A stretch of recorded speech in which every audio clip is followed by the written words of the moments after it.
मरहबा collection, एक ही छत के नीचे फैशन का सारा सामान। मरहबा कलेक्शन में उम्दा क्वालिटी के कपड़ों के अलावा shoes, ladies fancy chappal, gents chappal and hosiery items वगैरह भी मिलेंगे। हमारा पता याद रखें, Jamhoor high school main road, जैतून हजीन मस्जिद के पास, मालदा चौक, मालेगांव। आज मालेगांव शहर के अलग अलग रिक्शा स्टॉप से ताल्लुक़ रखने वाले तमामी रिक्शा मालक चालक, हम लोग ने एक वफ़द लेकर आज आरटीओ ऑफिस से हम लोगों ने मुलाकात की और रिक्शा वालों के जो मसाइल है, छोटे छोटे मसाइल थे, कुछ बड़ा मसला था, उस ताल्लुक़ से तफसील गुफ्तगू हुई, बातचीत हुई और बहुत अच्छी बातचीत हुई है। सबसे अहम मसला ये था कि जो मीटर लगाकर जो पासिंग यहाँ पर होती है, तो दो लोगों ने मालेगांव शहर के अंदर कई बरसों से अपनी मोनोपोली बना कर रखी थी और जब पासिंग के वक्त जो मीटर लगता था या जूना मीटर निकाल के नया मीटर लगाना या मीटर की रिपेयरिंग करना, इस नाम से अगर रिक्शा चालक मालक उन लोगों के पास जाते थे तो 1500 से 2000 रुपया उनसे जबरन वसूल किया जाता था, जबकि 150 रुपये की पावती इन लोगों को कानूनी तौर पर दी जाती थी। तो ये मोनोपोली ख़त्म होना चाहिए, इस ताल्लुक़ से बातचीत हुई और आरटीओ साहब ने बिल्कुल साफ तौर पर कहा है कि किसी की मोनोपोली ये शहर में नहीं चलेगी। नए एप्लीकेशन आएंगे तो उन लोगों को भी लाइसेंस दिया जाएगा ताकि रिक्शा वालों को कम पैसे में, गवर्नमेंट फ़ीस में इन लोगों का मसला हल हो जाए। नंबर 1। नंबर 2 कि सबसे अहम मसला है जो मालेगांव शहर में पेट्रोल पंप तो बहुत है, पहले पेट्रोल से रिक्शा चला करती थी, लेकिन कंपनियां आई, नई नई रिक्शा लॉन्च हो रही है, वो गैस से चलने वाली है, चाहे सीएनजी हो, एलपीजी हो, ये गैस से चलने वाली चीज़ है।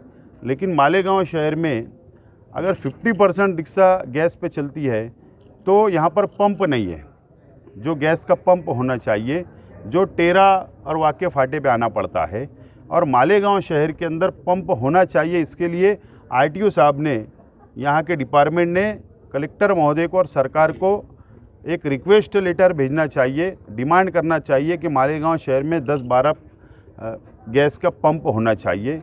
उन्होंने रिक्वेस्ट को कबूल किया, उन्होंने कहा कि हम डिमांड भेजते हैं और मैं भी उसका सरकार लेवल पर पाठ पुरावा करूँगा ताकि शहर के अंदर अलग अलग पंप हो। दूसरी अहम बात, जो छोटे छोटे मसाइल थे कि यहाँ पर रिक्शा वालों को दिन भर बैठा के रखा जाता था, हो सकता है जानबूझकर नहीं, अलग अलग नंबर उनके बनाए गए होंगे, उनका शेड्यूल होगा, लेकिन हमने रिक्वेस्ट की है कि जो शेड्यूल आप बनाते हो, जो प्लानिंग करते हो, तो अव्वल तौर पर रिक्शा वाले जब यहाँ आए तो उनकी पासिंग कर दी जाए। ये भी डिमांड उन्होंने कबूल की है। और ऐसे छोटे छोटे मसाइल है, ये तय हुआ लास्ट में कि 5 लोगों की एक कमेटी बना दी जाए, शहर के अलग अलग स्टाफ से लेकर 5-10 लोगों की कमेटी बनाई जाए ताकि जो मसाइल इनके रिक्शा वालों के होंगे वो आरटीओ ऑफिसर और ये लोग बैठकर आपस में सलाह मशवरे से हल कर लेंगे। ये बात तय हुई है और हम लोग जल्द ही इन तमाम लोगों से मशवरा करके 10 लोगों का नाम यहाँ दिया जाएगा ताकि मशवरा हो सके। ये आज के लिए हम लोग वफ़द की शक्ल में 150 रुपये की कुछ है, 100 रुपये 150 रुपये की पावती देते। हाँ, मेरा प्रश्न यही साहब, एक मिनट पहले अभी आपका हो गया क्या? और सुनो ना बात, जरा अपने को लंबी चर्चा करना है, लंबी चर्चा करेंगे। पहले आपका जो सुनो ना, ये ना मेरा बोलना है कि ये दो, इनको मेरा सबसे बड़ा प्रश्न ये है कि इनको लाइसेंस किसने दिया? हाँ, वही अभी हाँ बताओ। इसको है ना, पहले ट्रेड सर्टिफिकेट बोलते हैं। हाँ, तो कोई भी मीटर बेचने का जो काम करता है उसको ट्रेड सर्टिफिकेट लेना अनिवार्य है।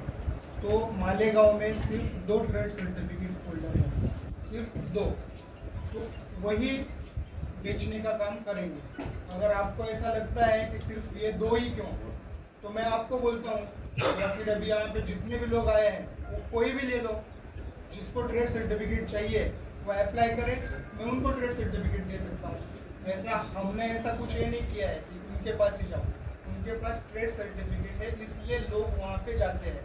अगर यहाँ पे जो आए हैं उनको किसी को भी लगता है कि ये दोनों के पास नहीं जाना है, मुझे तीसरे के पास जाना है, आप खुद करो, मैं ट्रेड सर्टिफिकेट देने के लिए तैयार हूँ। आपको जो मदद चाहिए वो मैं दूंगा। आप अभी जितने आए हैं ना, उनको बैन करो, आप आगे आओ और आप ले लो क्रेडिट सर्टिफिकेट। अच्छा, ये आप ही अपने डिपार्टमेंट से अपने आप ही देते राष्ट्रवादी भवन से यहाँ तक के आप रिक्शा चला के आए, क्या महसूस है? नहीं, राष्ट्रवादी भवन से यहाँ रिक्शा चलाकर मैं आया हूँ। पहली बात तो रिक्शा का, व्हीकल का, मोटरसाइकिल का नाता ये मेरा आज का नहीं है। मैं खुद भी जब छोटा था, स्कूल पढ़ता था, तो पार्ट टाइम मैं मैकेनिक मैं बन जाऊँ, रिक्शा का फिटर बन जाऊँ, मोटरसाइकिल का फिटर बन जाऊँ, इसके लिए मैं गैरेज में काम कर चुका हूँ और इसके लिए मुझे इसका पूरा तजुर्बा है कि चाहे मोटरसाइकिल हो चाहे रिक्शा हो।